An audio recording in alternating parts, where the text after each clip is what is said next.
Eat, sleep, bet, repeat. That's how we get down on the opening line at EliteSportsBetting.com. I'll be your host, Benny Ricciardi, and we got a special show for you today. I'm a little bit excited about this. Well, actually, I'm very excited about this one. Forget a little bit excited. We're going to be talking a little bit of XFL action here today. So I brought in one of our guys who's going to be doing a lot of the XFL content for us over at FantasyGuru.com. My man, Tyler. What's going on today, buddy? What's up, Benny? XFL season is right around the corner. There is no off season. 1 week after the Super Bowl, we're already kicking off the XFL. I'm super stoked. There's going to be games Saturday and Sunday. Going to cover the entire weekend. I think it's going to be a blast. I'm really looking forward to this league. Yeah, I mean, I'm a big football fan. I love watching football. So, you know, a lot of people are like, oh, it's not the same as the NFL and blah, blah, blah. But you know what? We're not getting NFL football for another 6 months. So you got to, you know what? You can suck it up and deal with it, or, you know, you can make the best of this situation and say, hey, we still got some XFL stuff. The way things are going, I mean, I'm a Jersey guy. I know you're right outside, Jersey and Philly, so you could drive over if you really wanted to get some bets down as well. You know, we got gambling on this. We got DFS on this. We got season-long stuff on this right now for the XFL. So there is money to be made out there. There are, tournaments to be won. There are things to do. And the thing that I'm excited about, and one of the things I love about working here at this company is, no matter what sport is going on, we got somebody covering it. And you're being one of the guys who's spearheading our, XFL coverage here over at FantasyGuru.com. So why don't you talk a little bit about that to everybody, kind of give them an idea of what we're going to be offering and, how we can help them win their leagues or win their daily contests or, just make some money if they want to gamble on them. Yeah, we're continuing our XFL coverage there over at Fantasy Guru. That's where you can find all of our information. We'll be doing weekly updated depth charts, rankings, DFS previews. We currently have several articles here already posted. We did team-by-team previews. We've already done some fantasy outlooks. There's a lot of content already up there, and we'll keep it going week by week, hoping to get you guys, putting you guys in good positions to continue to win money. Yeah, I mean, you're going to have, Tyler's going to be doing some stuff this year with, kind of breaking down some rankings for seasonal fantasy. For any of you who were subscribers to us over at Elite Fantasy during the NFL football season, Mans did his cash game breakdown every week. He's going to do something similar over there for the XFL as well. So you guys will have all the best plays. He's, deep into this stuff. Mans is really excited about this as well. He's going to be part of the package and, another one of the guys that's kind of all in on this. So let's go through just in general. Let's talk about the XFL a little bit here. We got 8 teams that are going to be out there, right? So a bunch of major cities: Seattle, DC, LA, Houston, Tampa Bay, New York, St. Louis, Dallas. Those are the 8 teams here. Like you mentioned, one thing I like is they spread the games out here. So there are 2 games on Saturday, 2 games on Sunday. You could theoretically watch football all weekend. There's a 2 o'clock game and a 5 o'clock game both days, if I'm not mistaken. So, there's going to be football. All these games are on TV, if I'm not mistaken, too, right? Yeah, they're going to be on like basic cable packages where it's not going to be on the NFL Network or channel 699 or something. Yeah. They're going to be on like ABC and Fox, and it'll be covered by the major networks. Yeah, and that's awesome too, because if you're going to be putting some money on it or playing some fantasy, you're doing it because you like sports and you're going to be watching a game. So I think that's a really good move that they did. Is they've kind of embraced the idea of the fantasy, and they even had some of their own information coming out from XFL to give people a little bit of a background so that they can play fantasy, because let's face it, fan engagement is the name of the game here. So if you have people that are, invested and interested in it and they have an ability to watch the games on TV, I feel like they've done the right things with this league as opposed to some of the other leagues that we popped up. Like, how do you feel about that? Yeah, absolutely. They're trying to get as much interest as they can for it. I mean, obviously they want to do that. It's a brand new product. They want to see it produced pretty well. And the good thing about it is, I think the casual fan's going to recognize some former NFL players.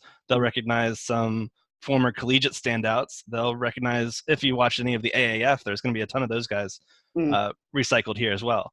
So I think even casual fans will know several of the players, especially at the quarterback position where there's bigger names, right? Like Aaron Murray, Cardale Jones. Those are kind of the front runners for big name players. But yeah, I think there's going to be something for everyone, and I think they're doing a great job as far as advertising. I'm already seeing cable ads for it right now, and that's exciting to see because there were not many for the AAF.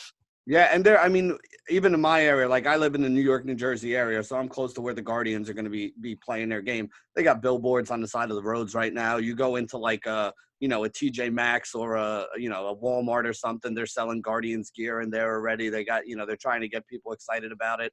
I've already gotten phone calls from, marketing department over there trying to sell me tickets and getting me to go. I'll make it out to a couple games this weekend. My kid is in 5th grade and he plays 5th grade basketball for, his school team. So they got games this weekend, so I can't be making it out there, but you can bet I'll be sitting there on the sidelines with my phone out, keeping an update on it, because I'm going to have some money on the local team here. Hopefully they do a lot better for me than betting on the Jets all season long. We'll see where we go from there. But we got 4 games here, so we're going to get into them a little bit. I figure you being the expert is why I wanted to have you on here, because honestly, I am probably like a lot of our listeners. I'm a novice to this stuff. I have, kind of looked into it a little bit. I've seen the ads. I'm excited to see it, but I haven't dug deep into the rosters. I can't tell you who the good teams are at this point in time, and that's why we bring you on. That's your role here, so it should work out well. So let's start with Saturday. And one thing too, I wanted to point out. Like I said, there are DFS contests being offered. Let me ask you this before we even get into it. From what I'm hearing from other people, the pricing is like really off this week. Is that your take on it too? Yeah, absolutely. Like, information has been very sparse coming out of these teams' camps, and there's just not the same level of beat reporters at this level. And that's why it's kind of giving off an NFL preseason type vibe, where the more information you can dig and grind into, the bigger edge you'll have. And we're still looking for projected depth charts from several teams, and we're just 2 days away from the season kicking off, which is unreal. So a lot of it's being left on like analysts like myself to try to project who's playing where, what kind of playing time we can get. And I'll be honest, it's a bit of a guessing game, but we have some information at our disposal. We have draft capital. There were multiple drafts here for this XFL fantasy draft. Phase 1 was the offensive skill position group. Teams were assigned quarterbacks, but then there was also a 10-round phase 1 draft where they were able to pick up additional quarterbacks if they wanted to. Like, we saw that with several teams. We saw them pick up running backs, wide receivers, and so that draft capital definitely plays a part into the type of usage. We can also get past collegiate production, athletic profiles, and NFL production, you name it. But there's just so many different converging factors here, and such limited information coming out from the teams, where we're trying to do these depth charts as best as we can. And because of that, there are some huge gaps in salary. And as far as like when you look at like DraftKings and FanDuel, as far as how they're pricing players and projected playing time associated with that.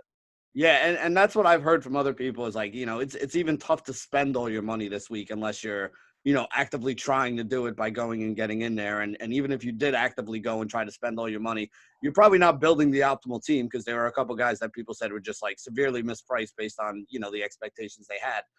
And I think Vegas is even struggling with it a little bit too, because we were talking before the show. They have a spread up on each one of these games, but they don't have a total up on any of these games.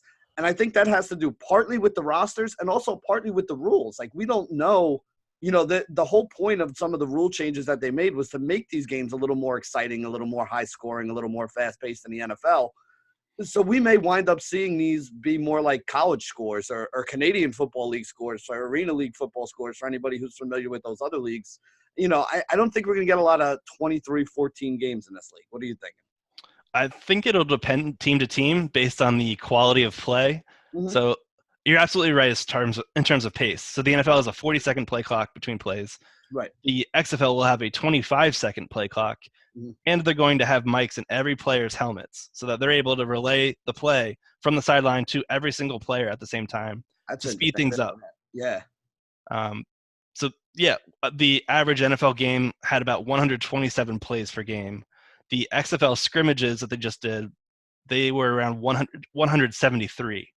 So there's like a huge gap there, and that number might be a little inflated because I think that included some of the special teams plays, and I think one of the games went to overtime as well.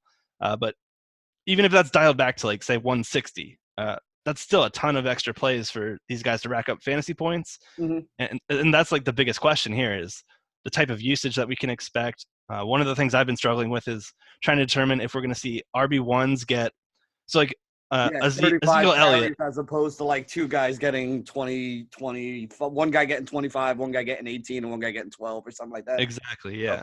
So we could see injuries force a guy maybe like week 3 or week 4 to get 40 plus touches, 45 plus touches, and become unavoidable chalk. Because some of these depth charts only have like 3 or 4 backs. Some of them are already struggling with injuries. So Right. it's gonna be very interesting to see that aspect of it.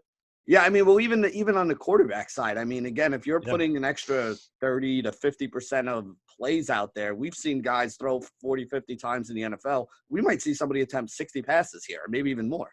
Yep. And the scrambling back quarterbacks as well, I think they'll have a inflated value as well, where play after play, they can just outrun poor pass rushes and just pick up yardage. And we know fantasy backs or fantasy quarterbacks that have that rushing upside are basically fantasy cheat codes. So Yeah. I'm looking forward to rostering a few of those this year. All right, fair enough. All right, so let's get into these actual games here. Again, there's a lot of question marks out there, everybody. This may not be the best week to go ahead and, put the entire bankroll on the line here, but we'll talk about some of these games. Tyler will give you some of the leans that he has based on some of the rosters. And then we'll end it by talking a little bit about, the only other thing we can really bet on here for the XFL at the moment is who's going to win the championship. So maybe we'll get Tyler's thoughts on that and who he thinks has the best chance and see if we can find some value there. So let's start on Saturday. We got the first game to kick it off is the Seattle Dragons going in to take on the DC Defenders. The Defenders are a 7-point favorite in this one. So anything about these teams, any big names we should know about? And, how are you looking at this game? How do you think this one's going to play out? Yeah, the DC Defenders are one of my favorite teams. I'm wearing a Defenders hoodie right now. Okay. I think these guys are going to be potential contenders for one of the most exciting offenses and one of the most potent teams that could make a run. We had to do some projections earlier for who we thought would win the XFL this inaugural season, and spoiler alert, DC Defenders were my choice. Okay. I really like their quarterback here with Cardale Jones. They're going to be playing under Pep Hamilton, which is a name former Colts fans might recognize. He coached Andrew Luck at Stanford, transferred with him to the Indianapolis Colts. He spent some time in Michigan recently, but we can expect a pass-heavy offense here, which is why I really like the DC Defenders in terms of fantasy potential. Not only do they have a really good quarterback in Cardale Jones, I say really good because in a relative term. I'm using air quotes here. Right. But, I mean, the guy won a national championship for Ohio State not too long ago. Hasn't really had much opportunity in the NFL, but last NFL preseason, he was one of the highest-graded quarterbacks by PFF. He had like a 68% completion rate, 8.7 yards per attempt. So they weren't just dink and dunks either. He was throwing the ball downfield. He's a guy that I'm really excited about as far as a quarterback option for the Defenders. And they are loaded at the running back and wide receiver possession. Let's start with the running back. Jarrell Presley, he's an AAF standout guy. Incredible spark score. I think he's a 90th percentile. Okay. Very, very fast guy. 4.3, 840. So he has breakaway speed. Wow. Definitely a guy that he's my 101 pick in any kind of seasonal fantasy formats. Okay. And he's playing behind a strong offensive line, and he's got a great receiving back backing him up in Donnell Pumphrey. He's a former Eagles cast-off. Didn't really latch on due to injuries, but the guy racked up a ton of collegiate stats over at San Diego State.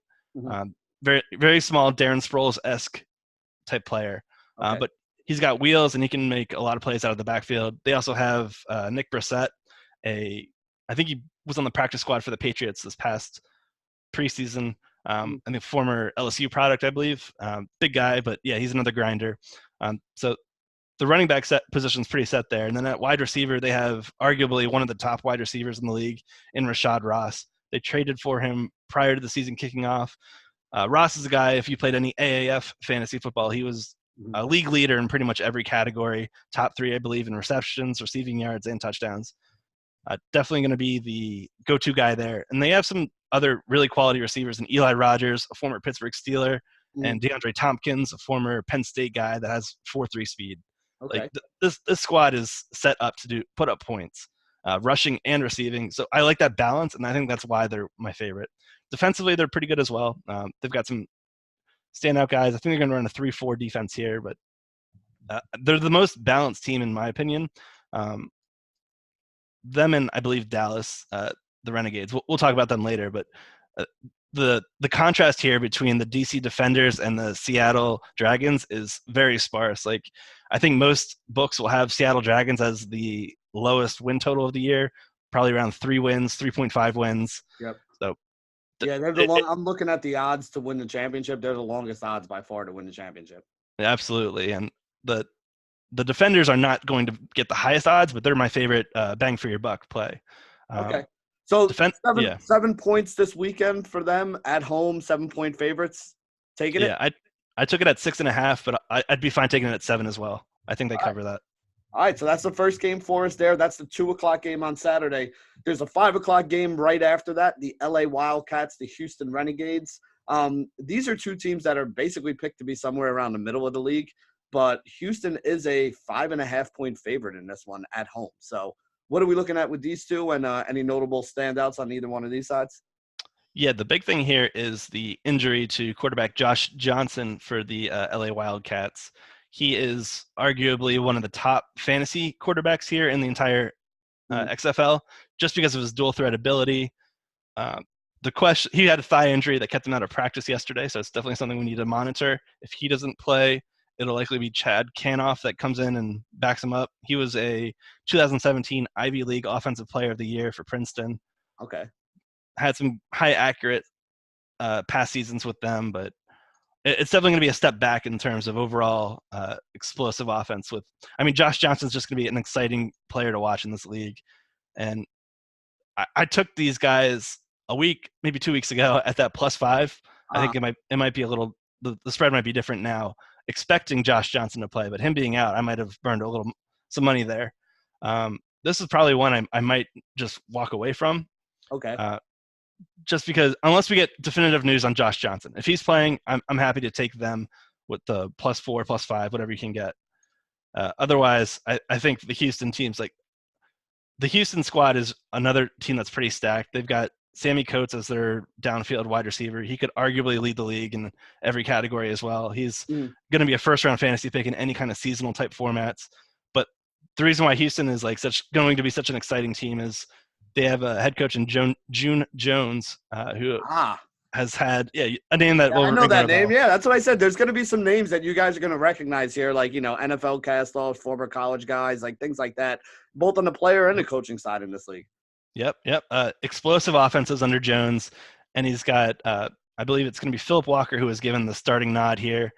He played at Temple, had some time with the Colts as like a preseason training camp type body. Mhm. Uh, I'm excited to watch him play though, because I think under Jones he's going to be throwing the ball a ton. They have some questions at running back. It's an interesting committee between Andre Williams, Nick Hawley, and uh, I'm sorry, I'm forgetting it, D'Angelo Henderson, who was a former Denver Bronco. Mhm. Henderson's the guy that I'm excited to see just because of his pass catching ability. But I think he'll rotate in with Andre Williams, who was the former Giant, the guy that was a plotter that many Yep, recognize from I Boston remember. Yeah, I College. remember when you said the name. I remember. Yeah. Yep. So yeah, you will recognize plenty of these names. Um, but the offense here, June Jones, they're going to be throwing the ball quite a bit. Sammy Coates, I mean, he didn't really latch on, but he thrived at Auburn. Excuse Mhm. me, was a third round draft choice by the Steelers. He's going to be manning one side with Khalil Lewis on the other. He showed up in the team scrimmages, scoring a big 55-yard touchdown. Um, the collegiate numbers weren't really there for Lewis, but it's a pretty solid depth chart here. Um, All right. So in yeah. your mind in this game, basically the side you'd rather be on is LA, but with Josh Johnson if he winds up playing. If he sits out, this is probably a game where you watch it to see what happens, but you're probably going to stay away from on the betting side. Yes, that's accurate. All right, that makes sense. And then again, we do have some value maybe in some of those Houston guys if they're going to be slinging it down the field for fantasy one way or another. And if you really want Mm-hmm. some more information about that, you can go check out Tyler and Man's work over at fantasyguru.com, where they kind of break these down on a weekly basis with the games and the matchups and everything like that. So let's move on to Sunday here. My hometown, New York Guardians, hosting the Tampa Bay Vipers here. These are two teams that people are picking towards the top of the league. I think the Guardians have the second lowest number to win it all, and the Vipers are third. So, Guardians +400, Vipers +450. It's a 2.5-point spread here. I think the Vipers are actually favored on the road, right? Let me check real quick. This was another one I avoided because it was like a 2.5-3 spread. It was really Yep. close, and This is another one where I'd rather just walk away from. Like Okay. a lot of this is going to be a guessing game. So I've been recommending playing light as far as DFS and uh, any kind of wagering here. Hmm. But we'll get more information as we go along. But the Vipers are going to be an exciting offense with Mark Trestman, former CFL guy. We've seen him have success with the Bears, the Ravens. His offenses have been known to be very pass heavy. Again, a lot of these are going to be pass heavy offenses, Right. which it's going to be lead to a lot of volume here. So Aaron Murray is his starting quarterback. He'll be throwing to it's an injured depth chart here at wide receiver. Antonio Callaway, former Browns Okay. wide Yep. receiver, uh, on IR. He will not be playing. So I think we'll see a lot of this offense go toward their early round pick in Nick Truesdell, who's a tight end. We've seen Trestman have a lot of success with former tight ends. Martellus Bennett put up top 10 numbers when he Mhm. was with him in Chicago. I think he'll be one of the standout wide receivers here. Surprisingly, the team listed Shontavious Jones down at wide receiver 4. That was one of the big depth chart reveals. We've only seen like 3 teams so far reveal depth charts, and seeing Shontavious Jones not starting was a bit of a shock. Now, was Just he a because, guy they spent a lot of capital on? Is that why? yeah, he was an early pick, and he had some AAF success as well, being a top 12 guy in receiving yards for the Atlanta Legends. Okay. They're instead going to run with um, where Reese Horn, who's another AAF guy, and Mhm. Daniel Williams, who's a bargain bin play on DraftKings at min price. Jalen Tolliver as well should start out there in 3 wide receiver sets. But again, it's going to be a Mark Trestman offense, so we should expect a lot of passing. Mhm. Aaron Murray is a capable quarterback, SEC passing yards leader and passing touchdowns leader. Mhm. Whenever he was at Georgia. I'm sorry, I drawn a blank on his college. Yeah, 2 bowl championships there. Like Murray's a name that people will recognize and flock to. And Mhm. I like the backfield as well. They're going to be led by Devion Smith, former Orlando Apollo. Mhm. Definitely a guy that shined there and was a really capable back for the Apollos. And he's on one of the depth charts where he could see a boatload of touches, especially if this game stays close, which the spread indicates it should. The backups behind Smith aren't really imposing.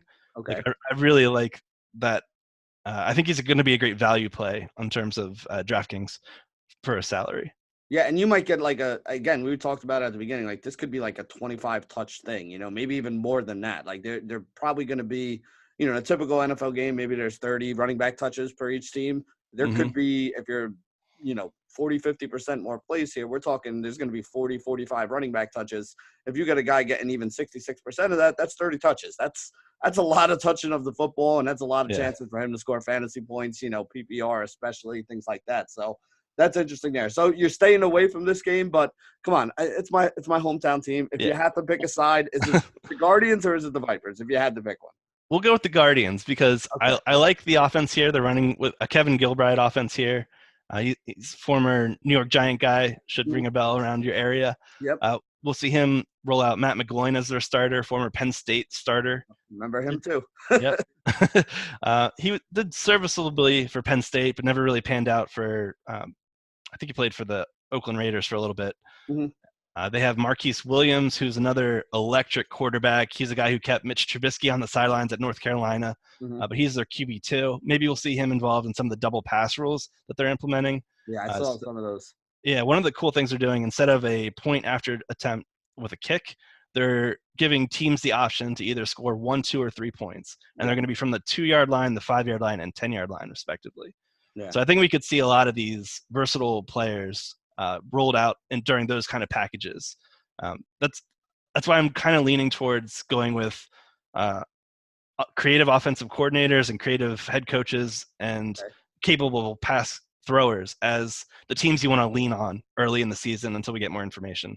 All right. Because I think like those are going to be the backbone of how teams play. It's going to come down to their quarterback play. All right. So we've got McGloin here, who's been a serviceable quarterback.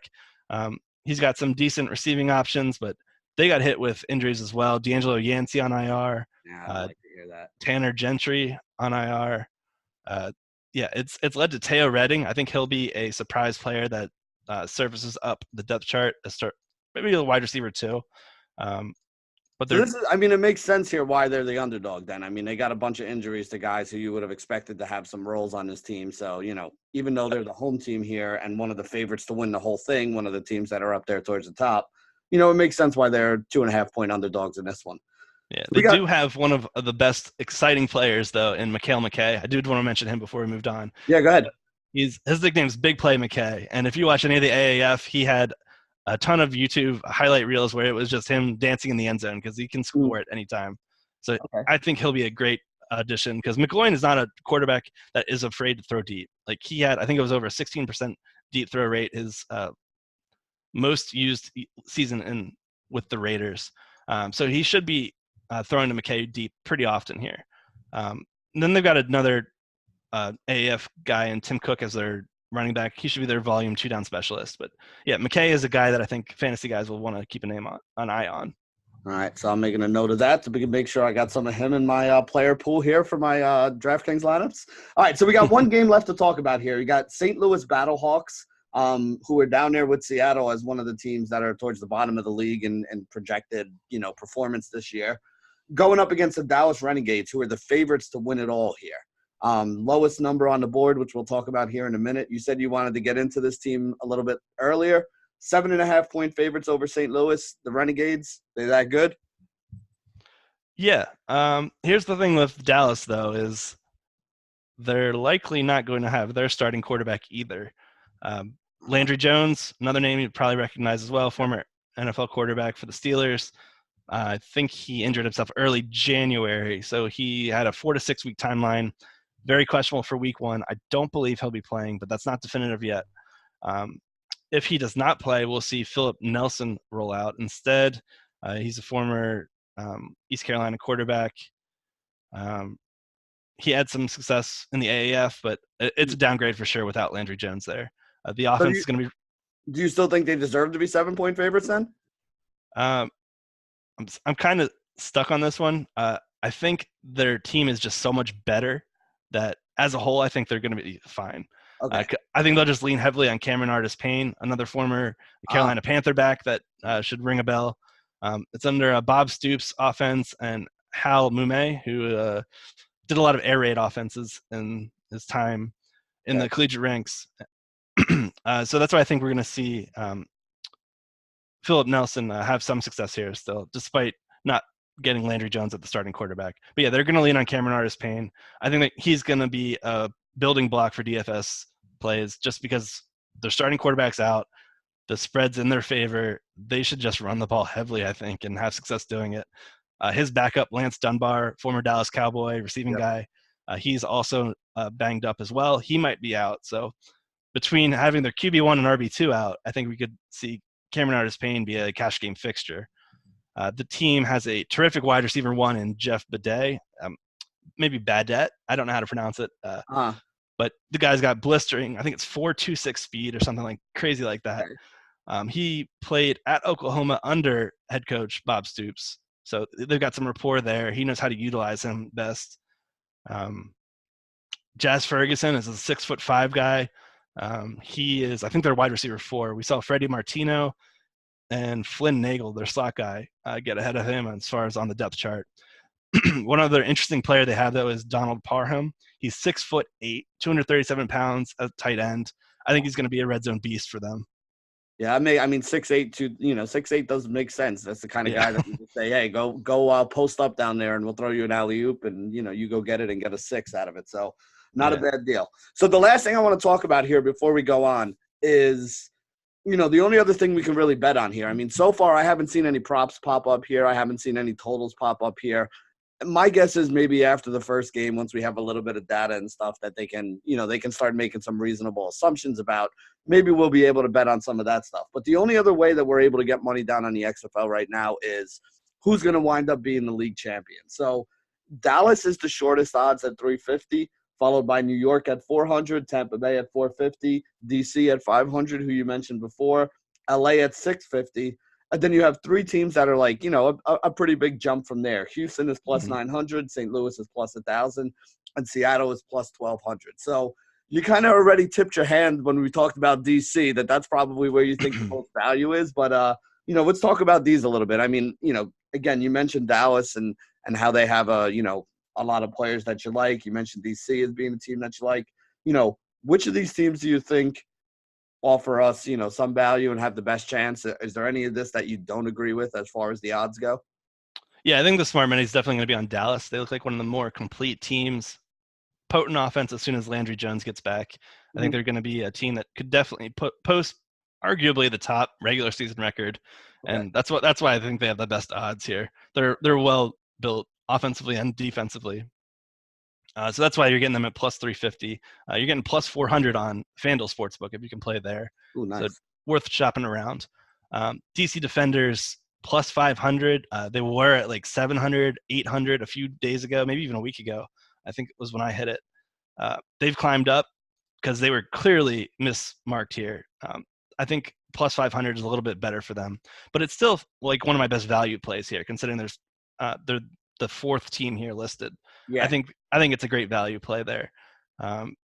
Any other dart throws? Maybe the LA Wildcats, just because Mark Trestman's offenses have shown a propensity to put up points. Houston, another one I could be interested in, but I think Seattle and St. Louis being the worst two as far as championship winner odds is appropriate, because they're going to be teams we target as far as spreads. They're going to be teams that we target with confidence. All right, and those are the two teams playing against the two teams that have the 7-point spreads this week. DC exactly, and the Dallas Renegades as well. So, seems to be we're staying away from the two close games, and we'll see how those play out. And we'll take the two teams that should be beating up on the other two teams and the bullies there. So, Tyler, thanks for coming on here and, kind of breaking some of this stuff down for us. I'll have Tyler coming on hopefully every week if we can work it out in his schedule and my schedule to do, a little breakdown here before the weekend for the XFL action. And hopefully the XFL kind of takes off. I mean, the Arena League, I think, the AAFL or whatever the hell they called it at the time, was starting to actually get some traction. Like, I was watching some of those games. People were starting to talk about it, right where they kind of ran out of money. And then everybody was like, what the hell do we do now? So, hopefully this league, from what I'm seeing, the financial backing is a little bit better. The people they have in charge are a little bit more on the ball. They're trying to do it the right way with get the marketing and stuff out there. And you know what? I mean, it gives all these other guys a chance to continue to play some football and entertain us here. So if you live in any of these cities, Seattle, DC, LA, Houston, Tampa Bay, New York, St. Louis, Dallas, go out and support them. I know the tickets are much more reasonably priced for the New York Guardians than they are for the New York Giants or the New York Jets. And there's a really good chance the Guardians are going to have more wins this year than both of those crappy teams. So we'll see how that all works out. So for Tyler, this has been Benny. It's been another episode of The Opening Line at fantasyguru.com.